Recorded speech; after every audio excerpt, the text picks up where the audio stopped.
Vamos abrir na palavra Provérbios, capítulo 29, versículo 18.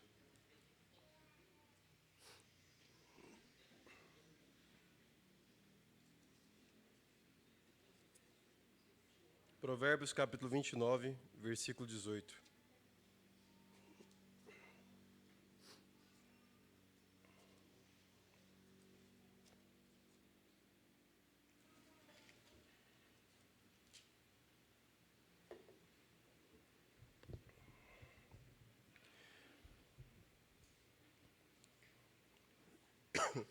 Não havendo profecia, o povo se corrompe. Mas o que guarda a lei, esse é feliz. Pai, nós apresentamos a Tua palavra aberta e clamamos para que em Teu nome nós possamos ser habilitados pelo Espírito, para que possamos continuar vendo, Pai, as Suas maravilhosas glórias, Pai. Pai, nós queremos ver a face do Teu Filho, o resplendor da glória, e contemplando, Pai, sermos transformados. É o que nós clamamos em Teu nome, que nós possamos, Pai, continuar nessa caminhada de desenvolvimento, em sermos transformados à Tua imagem. Amém.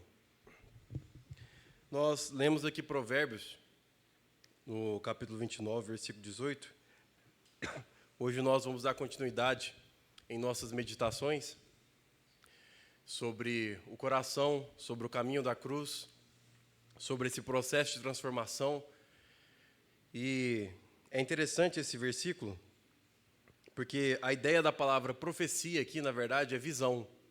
Então não havendo visão, o povo se corrompe. A palavra corrompe aqui, ela tem uma ideia muito interessante, além de o sentido literal corrompido, ela traz uma ideia, que eu não sei se vocês já tiveram essa experiência, mas uma vez que eu morava com a minha avó, eu adentrei no quarto dela e ela estava se arrumando, eu assustei, porque ela estava descabelada e ela sempre estava com o cabelo arrumadinho. Eu falei, ué, ela não é tão bonita assim como eu achava. Aí eu fiquei ali no quarto com ela e eu vi ela se arrumando, mais ou menos que eu contei, eram uns 1.500 grampos que ela utilizou para prender o seu cabelo. E a ideia da palavra corrompido, se corrompe, é essa organização que contém um descontrole, ou no caso, descabela, né? Então é como se fosse, não havendo visão, o povo fica descabelado, ele fica desorientado, desorganizado, ele fica incontido, ele não tem controle. Olha para você ver que interessante isso, que nós estamos meditando sobre essa visão. Hoje nós estamos num tempo que a palavra já nos foi revelada, Cristo já se revelou a nós, mas o que está faltando para nós conseguirmos enxergar? Porque tudo que nós estamos vendo está descontrolado. A carne tomou posse das nossas vidas e da igreja. Nós estamos na época mais carnal que já passamos. Então, o que nós devemos ver nessa visão celestial? Olhem para vocês verem o que o apóstolo Paulo vai falar sobre esse tema. 2 Coríntios, vamos passear um pouco em algumas passagens. 2 Coríntios 12, versículo 1. Se é necessário que me glorie, ainda que não me convém, passarei as visões e revelações no Senhor. Olha que interessante que o apóstolo Paulo traz aqui para nós. Que existe uma soma, como nós temos visto, que a visão, ela é acompanhada da revelação. O sentido, para nós já começarmos a descrever, da palavra visão, da ideia visão na Bíblia, ela é as realidades contidas na pessoa e na obra de Cristo. É o que o apóstolo Paulo vai chamar, como nós já vimos, do bom depósito. É tudo aquilo que Cristo conquistou para nós e está contido nele. Isso é visão. São as realidades espirituais contidas na pessoa de Cristo. E o que é a revelação? Porque aqui está visões e revelações. A revelação é a porta de entrada para acessarmos essas realidades espirituais.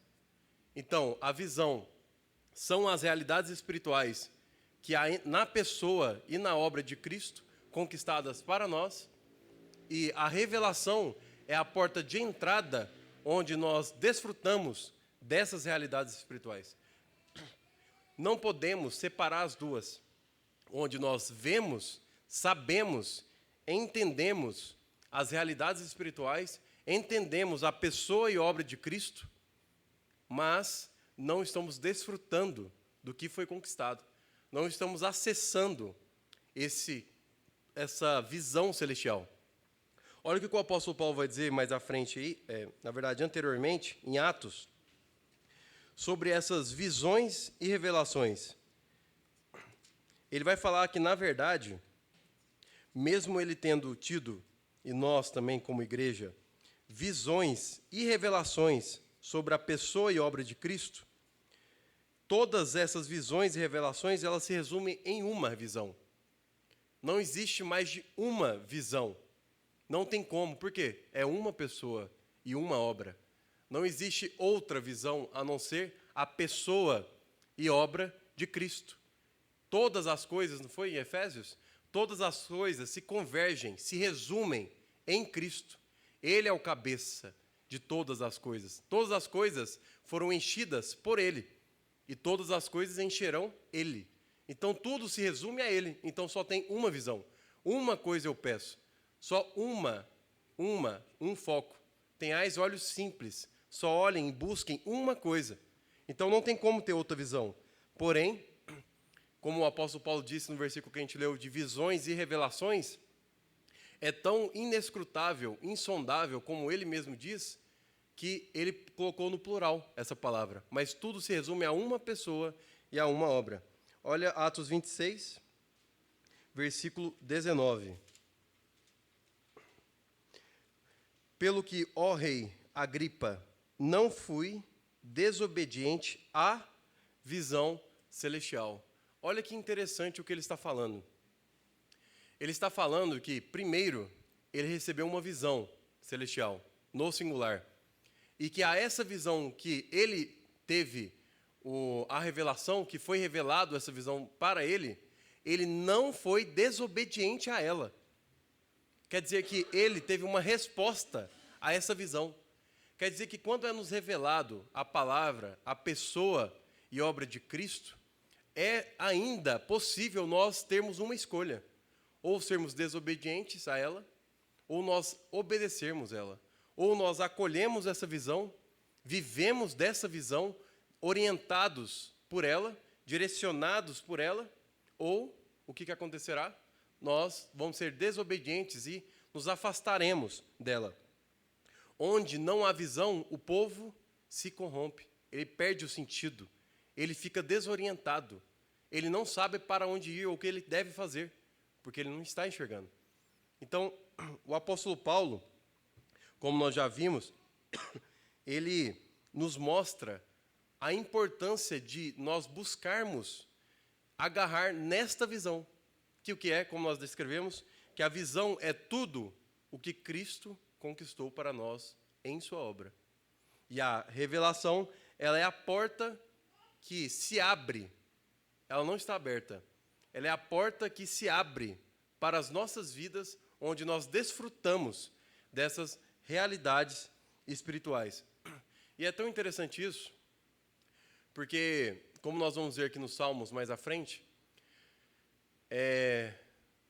quando nós sabemos, nós temos esse costume e esse entendimento de Cristo morreu por nós e Ele ressuscitou, Ele fez tudo por nós, Ele nos resgatou, Ele nos guia, Ele nos transforma, Ele nos traz a provisão. Todas essas realidades que nós já conhecemos, elas não são nada se elas não tiverem a revelação, que é o que nós estamos comentando aqui. Se nós somente sabermos disso e a luz do Senhor não raiar sobre essas verdades, nos abrindo essa porta para nós acessarmos e agarrarmos nisso, nós ficamos desprendidos, nós ficamos desorientados. Olha o que o salmista vai dizer no Salmos 43, sobre essa combinação da revelação, Salmos 43, dessa combinação com o resplendor da luz nas verdades. Luz e verdade, revelação e verdade. Salmos capítulo 43.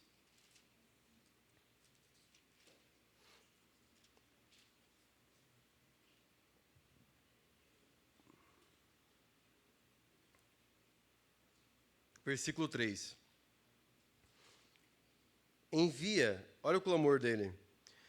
Envia a tua luz e a tua verdade. Não basta nós termos a verdade, que é a palavra do Senhor, sem a luz. Senão, o que nós vamos passar de ser é somente estudiosos da palavra, ou pessoas que só estamos sendo leitores da palavra. E isso qualquer um pode ser. Mas a luz misturada com a verdade, com a palavra, qual que é o resultado disso? Olha aí. Para que me guiem. Então ela vai nos dar um direcionamento, ela vai nos dar um sentido, uma orientação, um norte. Em outras palavras, um discernimento para o que nós devemos fazer nesta caminhada da fé. Então, luz e verdade, revelação e a palavra de Deus, essa iluminação da palavra de Deus em nossas vidas, elas são inseparáveis. Por isso, retornando ao que nós meditamos anteriormente, de Marcos 4, Lucas 8 e Mateus 13, sobre a parábola do semeador, olha o que lá está falando, que não adianta você estar ouvindo a palavra por 50 anos, você estar em uma igreja lendo a palavra por 50 anos, se você não tem a palavra frutificando em seu coração, que é a semente. Porque toda vez que deposita a semente em seu coração, ela é sufocada por pedras, ou pisoteada, ou por espinhos, agarram nela e sufoca, ela não produz frutos, não produz vida, não produz raiz. Então o resultado disso é o quê? A morte, desorientação, você não tem a revelação, não tem discernimento, você não vai ser orientado para o que você deve fazer nas situações da sua vida.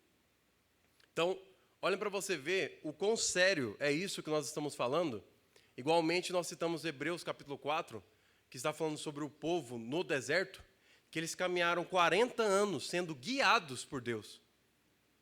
Mas eles estavam rodeados pela palavra, lembra? Rodeados pela palavra. Porém, as palavras que eles ouviram, versículo 14, não lhe aproveitaram, porque não foram misturadas, a palavra ali misturadas, agarradas com a fé. Elas não foram regadas com a fé. E o resultado disso foi o quê? 40 anos jogados no lixo. O mar se abriu, foi em vão. O céu cobrindo do sol foi em vão. Maná caindo do céu foi em vão. Nuvem de fogo cobrindo durante a noite para proteger do frio foi em vão. Por quê? Porque tudo que Deus fez por eles, eles não aproveitaram. Qual que era o sentido disso tudo? Para que eles conhecessem, tivessem intimidade com a pessoa de Deus. Lembra a promessa que foi dada a eles em Êxodo 19? Eu quero que vocês sejam minha propriedade peculiar, que eu vou edificar uma casa e eu habitarei no meio de vós. Vocês serão o meu povo e eu serei o seu Deus. Intimidade. Esse era o desejo e é o desejo de Deus para nós. Mas para isso o que a gente precisa? Da luz e da palavra, misturadas em nós. Sem isso é impossível nós termos esse desfrute dessas realidades que foram conquistadas na cruz por nós. Olha para você ver um exemplo, muitos já sabem disso, mas você tem noção de quantas cartas foram escritas à igreja em Éfeso? Nós sabemos a primeira, que é Efésios. Olha para você ver lá, que interessante. Algo super perigoso. Olha essa carta, o início dela, no capítulo 1.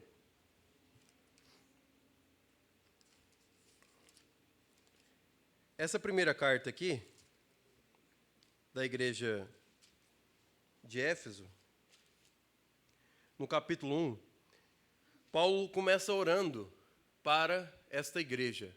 Olha o versículo 15. Por isso, também eu tenho ouvido que a fé que há entre vós no Senhor Jesus e o amor para com todos os santos. Olha para você ver. Por isso também eu tenho ouvido a fé que há entre vós no Senhor Jesus e o amor para com todos os santos. O apóstolo Paulo destaca duas coisas essenciais que existiam na igreja de Éfeso: a fé e o amor.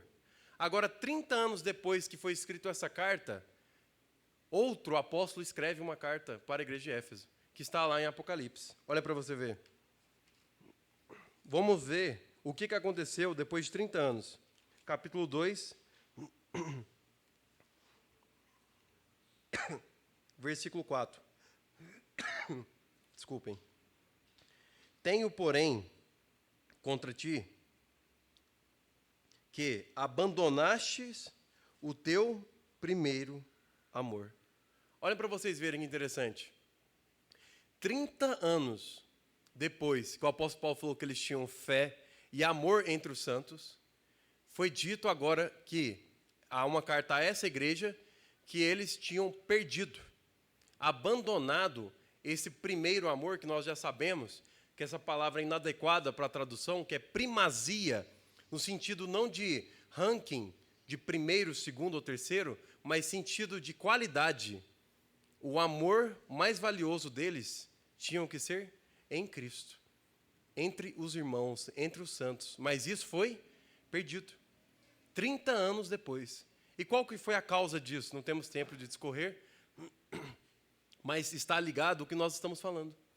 O acostumar com as verdades sem a luz, com a palavra sem a revelação.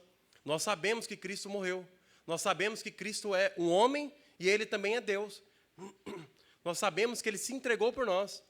Nós sabemos que Ele ressuscitou. É comprovado sociologicamente, antropologicamente e historicamente que Cristo viveu, morreu e ressuscitou. Nós sabemos de todas essas verdades. Porém, isso não faz diferença para nós, porque não acessa os nossos corações. Não tem nenhum efeito, nenhuma raiz ou profundidade em nossas vidas.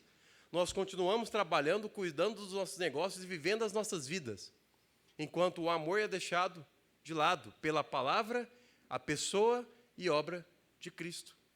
Então, esse acostumar com as verdades, com a palavra, com as realidades espirituais, sem desfrutar, causa o quê? Essa perca do amor, esse esfriamento, essa indiferença, que basicamente para você não faz diferença nenhuma o que é falado. Não faz diferença, por causa dessa falta de revelação. Então, quando nós olhamos para essa doença, que é a indiferença com a palavra do Senhor, com esse acostumar com a palavra do Senhor, nós observamos que o Senhor não nos chamou para sermos meros estudantes da palavra. É importante, sim, nós fazemos isso aqui toda semana, aos sábados, aos domingos, meio de semana, mas o que Ele está falando é algo muito mais profundo. O que Ele nos chamou é para termos um relacionamento com Ele através da palavra. Olha o que nós lemos no início, que aquele que não tem visão, ele se corrompe. Mas o que não se corrompe, ele guarda as minhas palavras. Lembra qual que foi o chamado dele para nós? Em João 15, 4. Permanecei em mim, e eu permanecerei em vós. Permanecerei em mim, e eu permanecerei em vós. A palavra lê também, habitem em mim, e eu habitarei em vós. Olha o chamado dele para nós, que através da palavra, ele abrirá uma porta. Olha a oração do apóstolo Paulo em Colossenses, capítulo 4. Que interessante ela. Senhor, abre porta na tua palavra. Abre porta na tua palavra. Para quê? Para nós acessarmos Ele. Lembra da conversa em João 3 de Nicodemos com Jesus? Que aquele que não nasce de novo, ele não pode ver o reino dos céus. Ele não consegue entrar, porque ele não consegue adentrar nessa porta. Existe uma porta que ela não abre, ela não tem abertura, ela só tem como nós sermos transportados, igual Colossenses 3 vai dizer, que nós somos transportados do império das trevas para o império da luz. Então, o nosso Senhor Jesus, ele está nos chamando para nós termos um relacionamento com ele, onde ele providenciou o local, e o que nós precisamos é o quê?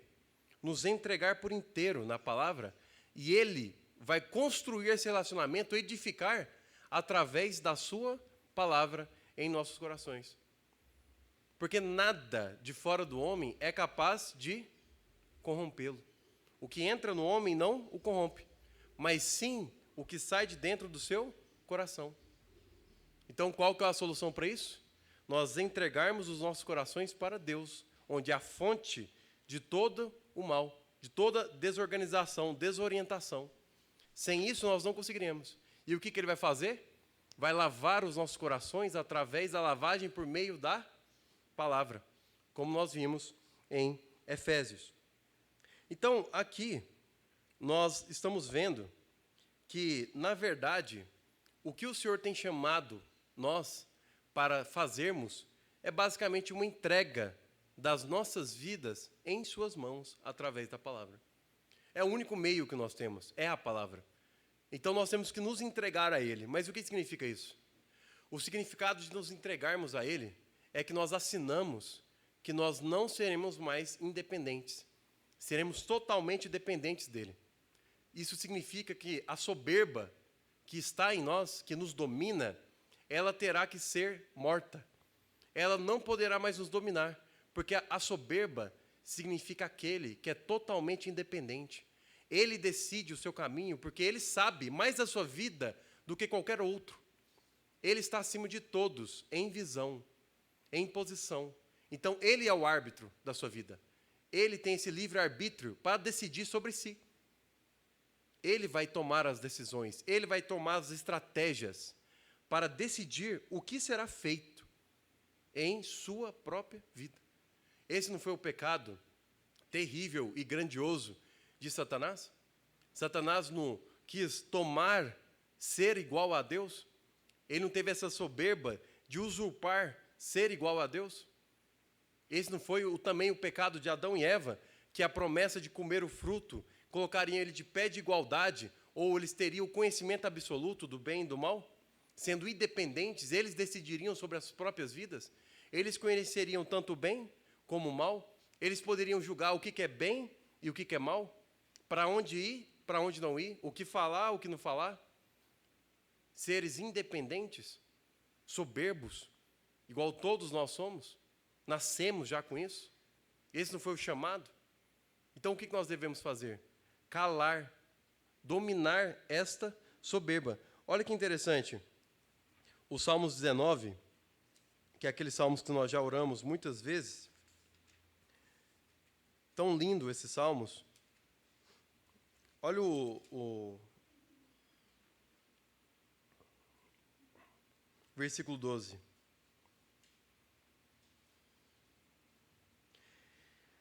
Quem há que possa discernir, no versículo 12, Salmo 19, versículo 12. Quem há que possa discernir as próprias faltas? Absolve-me das que me são ocultas. Olha que interessante. Mesmo ele estando na condição, aqui é um salmo de Davi, mesmo Davi estando numa condição de ser rei, ele decidia e governava sobre todas as coisas, o maior rei que já existiu, nunca perdeu uma batalha.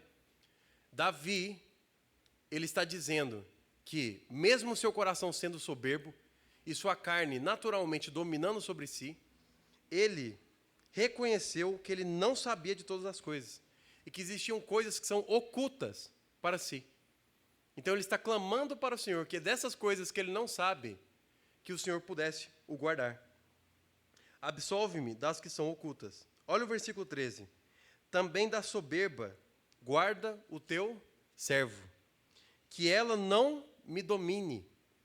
então serei irrepreensível e ficarei livre de grande transgressão. Por que ela é grande? Porque ela foi o pecado inicial, tanto do inimigo, tanto de Adão e Eva. Agora, a oração que nós sempre fazemos, que as palavras dos meus lábios e o meditar do meu coração sejam agradáveis na tua presença, Senhor, rocha minha e o meu Redentor.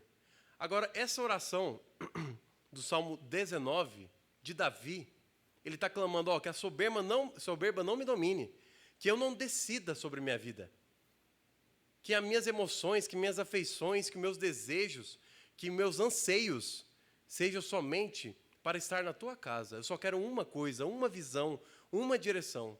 Agora, olha lá no Salmo 131, para você ver a resposta dessa oração, se ela realmente foi atendida pelo Senhor na vida de Davi. Salmo 131.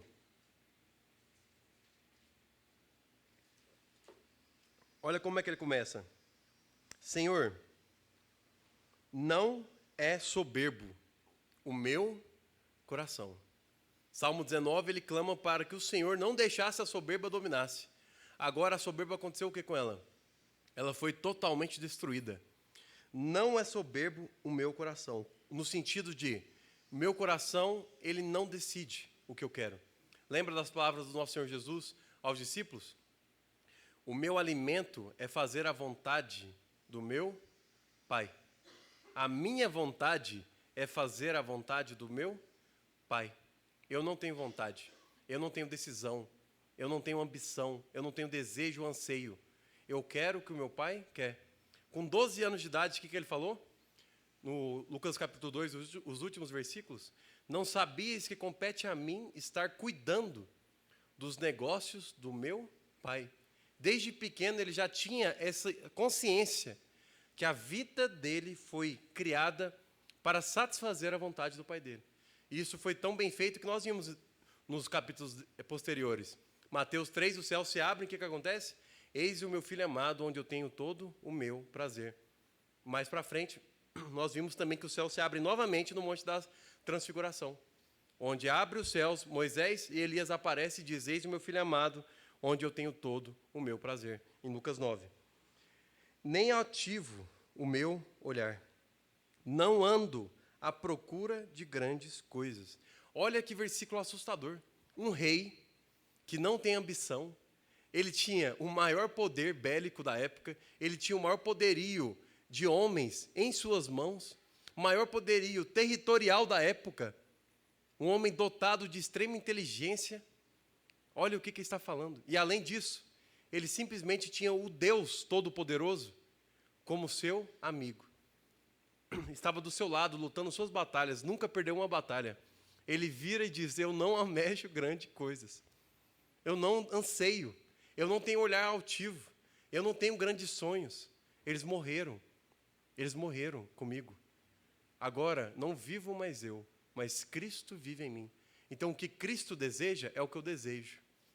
O que Ele quer que eu faça, eu vou fazer. Olha para você ver que lindo, um rei falando. Muitas das vezes nós não somos nada profissionalmente ou de status. E nós almejamos tantas coisas. E um homem que está nessa posição tão alta, está falando que ele está tão alto, mas ele está olhando tão para baixo. Ele está totalmente diminuído. Deus cresceu tão grande nele, que ele se tornou tão pequeno, que ele não consegue olhar mais para cima. Que ele cresça e eu diminua. Olha para você ver que lindo o resultado dessa soberba que foi aniquilada nele. E ele não tem essas ambições, ele não decide sobre a sua própria vida. Ele não decide sobre a sua própria vida. Porque aquele que é nascido do Espírito, ele não sabe para onde vai. É como o vento o direcionando. Ele não sabe para onde ele deve ir. Então, o que ele vai fazer? Ele espera o vento. Como o povo no deserto foi guiado por uma nuvem. A nuvem parou, todo mundo para. A nuvem anda, todo mundo anda. Então, o que Davi está falando? Que ele não tem preocupação nenhuma. Não andeis ansiosos, cuidadosos, preocupados com coisa alguma. Pelo contrário, observai como as aves. Observai como como nós cuidamos desses passarinhos, como nós cuidamos dele, que eles se vestem muito melhor do que Salomão se vestiu em toda a sua glória. Então, não andeis ansiosos, cuidadosos. E Davi estava tão sem ansiedade, tão sem preocupação, que ele se descreveu como, olha aí para você ver, uma criança desmamada. Pelo contrário, fiz calar e sossegar minha alma, como uma criança desmamada se aquieta nos braços de sua mãe. O sentido aqui é como uma criança que acabou de se amamentar e ela está saciada e ela não necessita de alimento. Ela só quer a presença da sua mãe. A provisão já veio. Ela só quer o calor da sua mãe, a presença de estar envolto em seus braços. Como essa criança é a minha alma para contigo. Olha essa palavra que ninguém gosta. Espera. Espera, ó Israel, no Senhor, desde agora e para sempre. Desde agora e para sempre. Então, o que está acontecendo aqui? O que ele está falando? Parei de tomar as decisões, não sou soberbo mais, não anelo ter nada, não anseio por nada. Pelo contrário, eu não anelo nada, que eu somente fiz a minha alma calar-se, para eu ficar esperando o que o Senhor pôr em meu coração. Olha para você ver a profundidade desse homem que foi segundo o coração de Deus. Coração, o centro das afeições humanas. O que define o nosso crescimento espiritual? O que define se nós estamos recebendo a palavra ou não? Se nós estamos sendo homens e mulheres condizentes com a vontade de Deus? O quão duro está os nossos corações. Se hoje ouvirdes a minha voz, não endureçais o vosso coração. 2 vezes aparece isso em Hebreus. Hebreus 3:7 e Hebreus 4, quando ele fala sobre o recebimento da palavra. O que significa esse coração endurecido? O coração endurecido é aquele que não dá margem nenhuma para Deus orientar, para Deus moldá-lo, aquele coração. É aquele coração que é inquebrantável. Ele decide, as estratégias são dele, ele que faz acontecer, ele que resolve o problema. É na força dele, em vez de ele esperar e se aquietar. O coração endurecido é esse. Olha para você ver quão assustador é isso. Nosso tempo já está acabando. Quão perigoso é esse coração soberbo, esse coração endurecido. Se eu não me engano, Provérbios capítulo 21, ele vai falar que o coração dos reis, o coração dos governantes, eles estão na mão de Deus. E Deus maneja esse coração de acordo com a sua vontade. Como nós já vimos, muitas das vezes. Deus endureceu o coração de Faraó.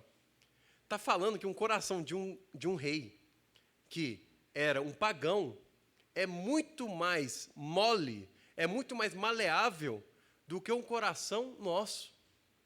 Porque ele consegue tomar as decisões na vida de um rei, fazer ele tomar as decisões, e não consegue nós fazermos tomar as decisões de acordo com a sua vontade.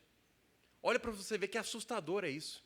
Por que existe essa barreira entre o coração soberbo e Deus? Nós vimos que é por causa do seu endurecimento. Mas olha o que Israel leu, Tiago 4. Olha o que vai dizer um versículo a mais de Tiago, no capítulo 4, o versículo 6. Olha o que vai dizer mais explicitamente sobre essa luta entre Deus e o soberbo.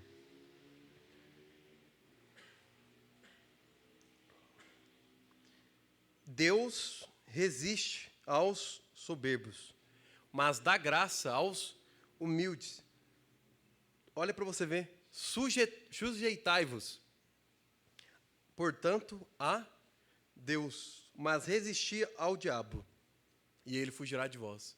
Olha o que ele está falando, que aquele que é soberbo, que toma as decisões de sua própria vida, que é endurecido, não aceita o trabalhar de Deus em sua vida, Deus o resiste. Você lembra daquela pregação de Estevão, em Atos 7, que ele vai discorrendo sobre o Antigo Testamento, e simplesmente os fariseus estavam olhando para ele, rangendo os dentes de ódio dele, ele vira para aquela cena e fala, ó, por que vocês estão resistindo o Espírito Santo? Então é uma resistência dupla. Deus resiste o soberbo porque o soberbo resiste a Deus. Ele não deixa Deus trabalhar em seu coração. Ele está resistindo, dando chute no Espírito Santo, no trabalhar do Espírito Santo em nossas vidas. Agora, o que ele está falando para o contrário disso? Que o humilde, ali, ele se sujeita a Deus. Ele espera em Deus, no direcionamento de Deus. Lembram? De Mateus 5. Bem-aventurados os humildes de espírito. Por quê? Porque deles é o reino dos céus. Os humildes de espírito, os que esperam, os quebrantados. Lembra da vida de Moisés? 120 anos, dividido em 3 fases. 40 anos soberbo, achando que era alguém, nascido no palácio. Deus tira ele e manda para o deserto. 40 anos descobrindo que ele não era ninguém. Ele ficou 40 anos isolado no deserto. Deus quebrantando aquele homem duro, inquebrantável. Quebrou ele tanto que ele esqueceu como se falava a língua dos egípcios, precisando de um tradutor. E o que aconteceu? Nos últimos 40 anos, ele descobriu o que Deus pode fazer na vida de um homem que não é ninguém. Que ele cresça e eu diminua. É a única maneira. Esvaziamento por completo. Sem isso, é impossível sermos transformados. E por consequência dessa transformação, sermos usados. Impossível, é impossível. Isso é muito lógico também. Agora, olha para você ver que interessante a beleza e esse privilégio. A palavra hoje foi utilizada aqui algumas vezes. Mateus 13. Nós lemos esse versículo ontem. Nós estamos falando sobre a visão e a revelação. Olha que lindo na parábola do semeador. O que o nosso Senhor Jesus falou sobre ao nosso respeito. Porque a vós, outros, é dado conhecer os mistérios do reino dos céus. Mas àqueles não lhe isso é concedido. Olha o que ele está falando. Que Deus está trazendo revelação, luz nas palavras dele, para que ele, as pessoas que ele quis revelar-se, pudesse conhecer. Ninguém pode vir a mim se o Pai não o trouxer, se o Pai não me revelar. Então, olha para você ver o que está falando. Que aqueles outros, ele não revelou. Se você ler um versículo anterior, ele diz que ele fala por meio de parábolas, por causa disso. Porque ele não quer que se revele as suas verdades a eles. Então, ele está explicando a parábola para os discípulos, revelando os mistérios do reino dos céus, trazendo essa revelação das verdades, porque ele quis. Agora, olha no versículo 16. Bem-aventurados os humildes de espírito. Agora, olha essa nova bem-aventurança depois disso. Bem-aventurados os vossos olhos, porque veem, e os vossos ouvidos, porque ouvem. Os vossos olhos, porque veem, visão espiritual e a revelação, no mesmo capítulo. Por que nós podemos ouvir e ver? Por que nós podemos ter acesso a essas revelações? Por quê? E eles não? Qual que é o motivo disso? Olha o versículo anterior, no versículo 15. Porque o coração deste povo é endurecido. Não é porque ele escolheu somente, mas é por causa da resposta dos corações daqueles que o buscam. Daqueles que o buscam. A resposta do trabalhar do Espírito Santo em seu coração tem sido endurecida? Você tem decidido a sua vida? Olha que interessante. Nós já estamos finalizando.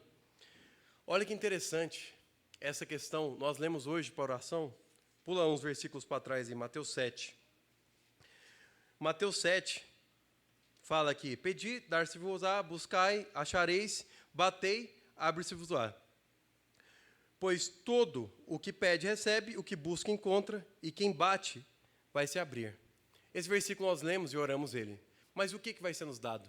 O que nós encontraremos quando abrir essa porta? O que a gente vai receber? O quê? já que a gente busca uma coisa, já que a gente só vê uma coisa, o que a gente vai receber?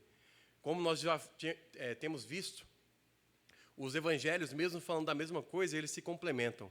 Olha o mesmo versículo em Lucas 11. Olha para você ver o mesmo versículo. Lucas 11, nos últimos versículos dessa narrativa.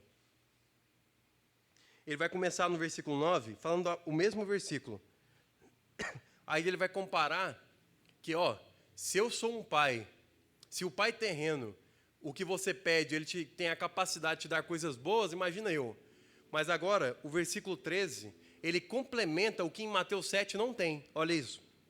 Ora, se vós que sois maus, sabeis dar boas dádivas aos vossos filhos, quanto mais o Pai Celestial dará o Espírito Santo. Olha para você ver o que a gente vai receber. O Espírito Santo. Mais nada. Mais nada. Mais nada. Talvez você está na caminhada errada, porque quem está te oferecendo outras coisas a respeito desse mundo, quem que ofereceu ao reino desse mundo? Para Jesus. Deus só nos oferece uma coisa. O quê? A porta de entrada, a revelação da visão espiritual para acessarmos as realidades espirituais conquistadas em Cristo. Só isso que Ele tem a nos oferecer, mais nada. Mais nada. Então, quem que vai nos transmitir essas verdades? Quem que vai nos ensinar todas essas coisas? Quem vai trazer essa luz revelando a palavra aos nossos corações? O Espírito Santo. Deixo-vos um igual a mim em todas as coisas. Ele vos lembrará e ensinará todas as coisas. Para quem? Para aquele que, quando ouvirdes a voz do Espírito, não endureçais o coração. Não decidirá, ele esperará. Porque o nascido de Espírito é esse. Ele é guiado pelo Espírito. Não você se autoguia. Guiado pelo Espírito. Não por vozes, muito menos por oscilações da sua cabeça. Não. É pelo seu coração transformado. O coração de Cristo. Temos a mente de Cristo. Então, essa questão do coração é tão sério, porque a palavra do Senhor, os 66 livros, eles nos mostram que o nosso coração, ele está uma bússola, que ela está quebrada, corrompida, e ela está desnorteada, procurando alguma coisa para se agarrar. Vocês lembram daquela... Desculpem. De Jesus no encontro com a mulher samaritana, no poço? A mulher teve 5 casamentos. Eu não estou falando sobre relacionamento. Não percam. A mulher teve 5 relacionamentos. E Jesus falou o que para ela? Vai o seu marido. Ele disse o quê? Esse não é o seu marido. O sentido daquela conversa, como nós estudamos já essa passagem, é o quê? Que ela tentou se agarrar em todas as coisas que ela pudesse. Em relacionamentos, em decisões.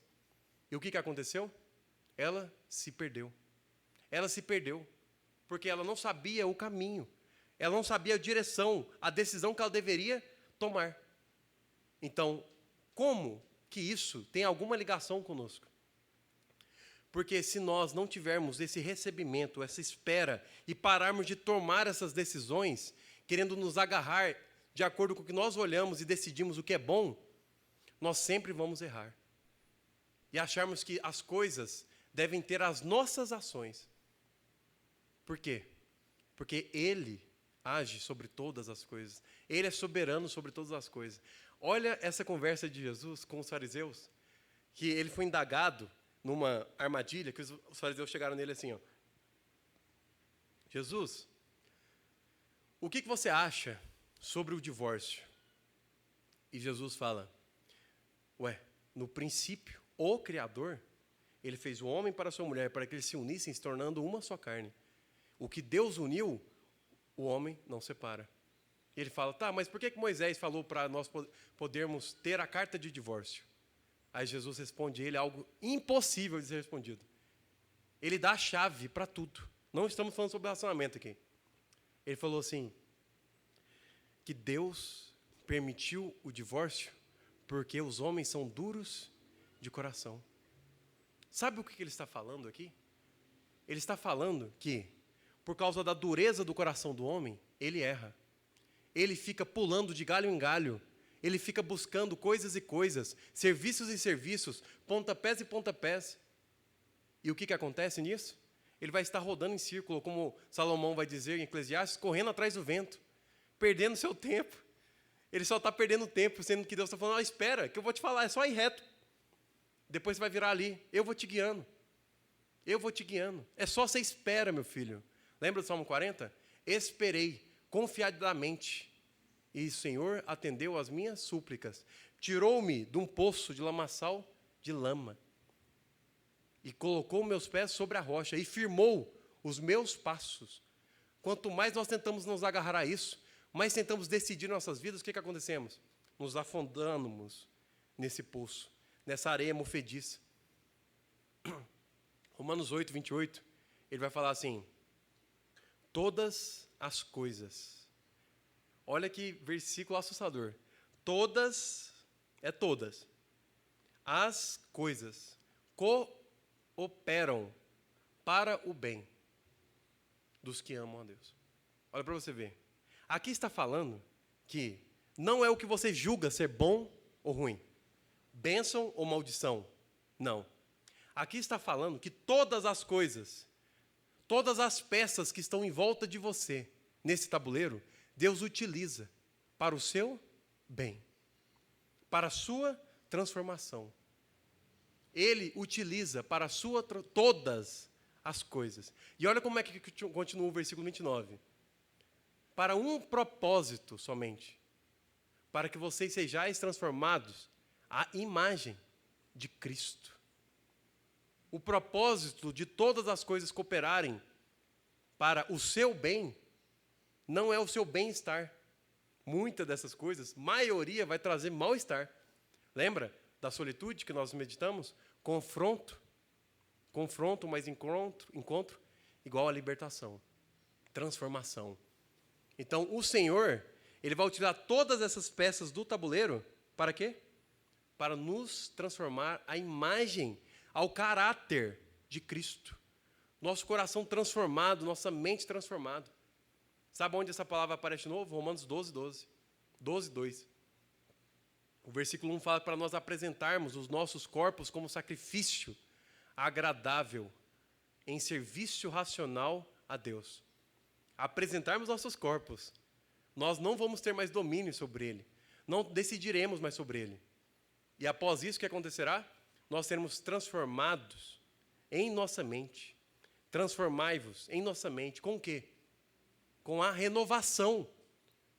Dia após dia, nós vamos ter revelação e visão. Revelação e visão. O que nós vimos, Deus vai nos dar o discernimento. O que nós estamos pensando, sentindo, Ele vai nos orientar. Dia após dia, renovo.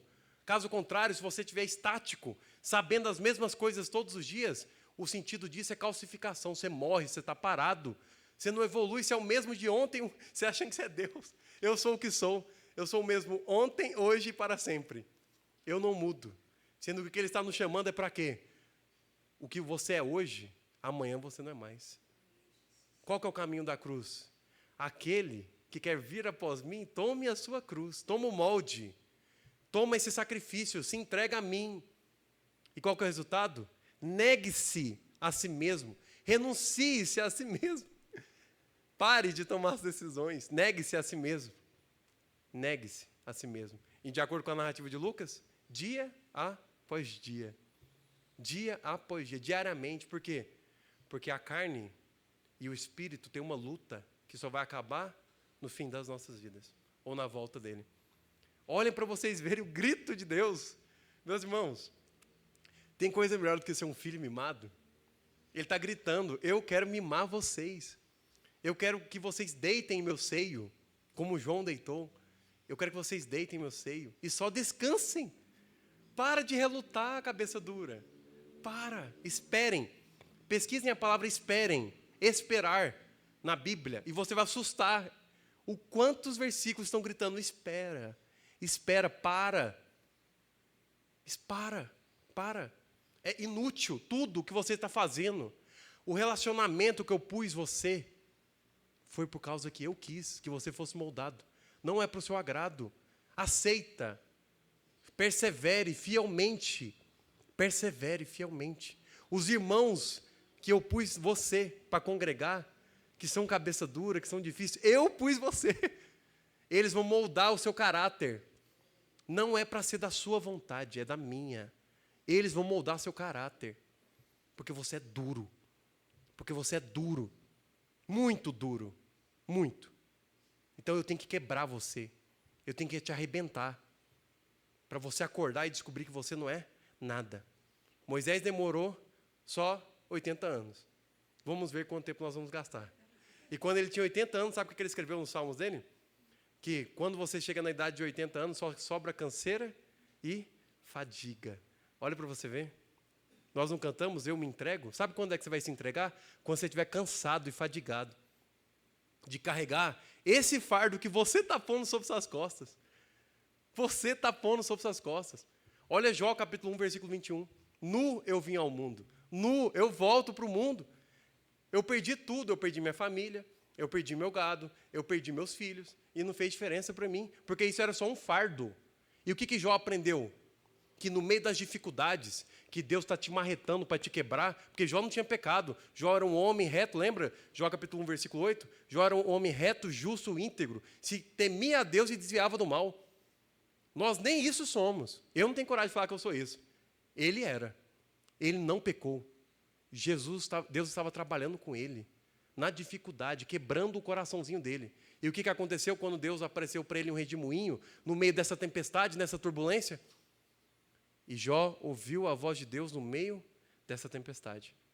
Olha para você ver. Sabe qual é o ensinamento disso para nós? Que a aflição que cada um está passando aqui, independente de qual seja, no relacionamento, aqui na igreja, no seu ministério, numa vida profissional, sabe o que Deus só está esperando? Você conseguir ouvir a voz dele no meio dessa tempestade. Aprender a ouvir a voz de Deus no meio da tempestade. Só isso. Tem lógica, a simplicidade de Deus conosco. Olha a simplicidade dele conosco. Ele está gritando, não precisamos fazer nada. Você está dando murro em ponta de faca. Eu morri na cruz. Eu crucifiquei a sua carne. Já estou crucificado com Cristo. Não vivo mais eu, mas Cristo vive em mim.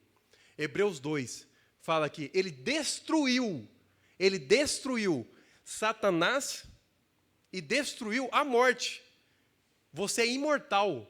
Você não tem que preocupar com a sua vida e nem com a sua morte. Lembra de Mateus capítulo 6, a partir do versículo 19, o que fala lá? Que andeis cuidadosos com as coisas da sua vida. Por acaso pode acrescentar um côvado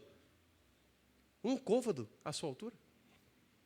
Então, não preocupa com a vida, não preocupa com a morte, porque eu destruí ela, muito menos com o diabo, porque ele não é nada, porque ele foi destruído. Ele foi destruído. Eu venci o mundo. Olha para você ver. Mas sabe o que você está fazendo? Depois de ele ter vencido essa luta, espancado o mundo, espancado nossos inimigos, o pecado, a carne, o eu, o diabo, depois de ele ter vencido todas essas questões, nós estamos indo lá. Nós estamos indo lá. E vendo eles derrotados, estamos sentados com eles, à mesa desses escarnecedores, e tentando ouvir os conselhos dele, e andar de acordo com essa estratégia deles. Lembra de Números 32? Pegando os cavalos do Egito, eu livrei vocês do Egito. Vocês voltam para o Egito, pegam o cavalo do Egito para fugir do Egito. Vocês estão indo para um lugar onde eu derrotei, eu destruí, usando o que eles têm para oferecer, para vocês fugir deles. Pelo amor de Deus. Não tem condições. Eu só estou falando, venha para mim. Venha para mim. E aonde eu estou? No seu coração. No seu coração. Então o que é para fazer? Só olha para dentro. Só olha para dentro. Que ele está lá. Só olha para dentro. Olha para você ver. Para nós finalizarmos. 2 Coríntios. Nós já conhecemos esse texto. 3, 18.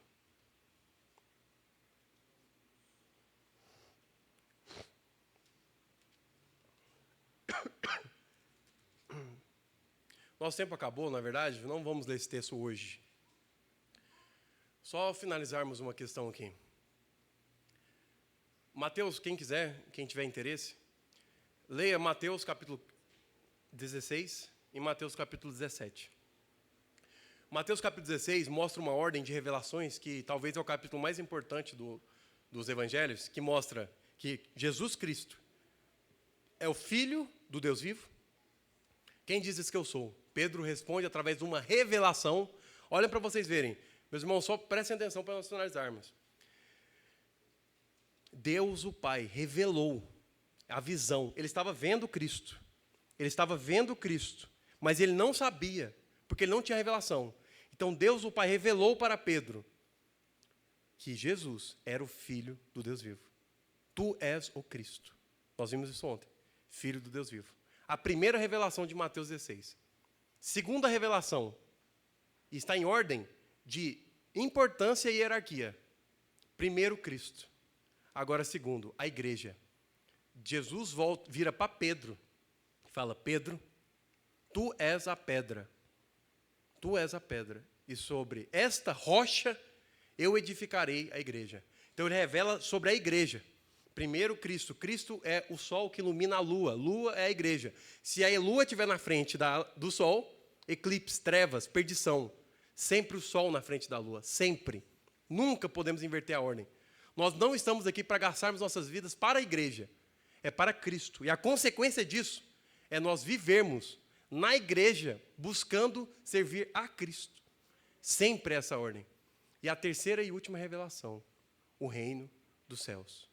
Últimos versículos de Mateus, capítulo 16. Que ele fala: antes de alguns de vocês morrerem, verão o reino dos céus. Então, o que acontece? Imediatamente em Lucas 9, que Lucas 8 acontece a mesma narrativa de Mateus 16. Lucas 9 acontece o quê?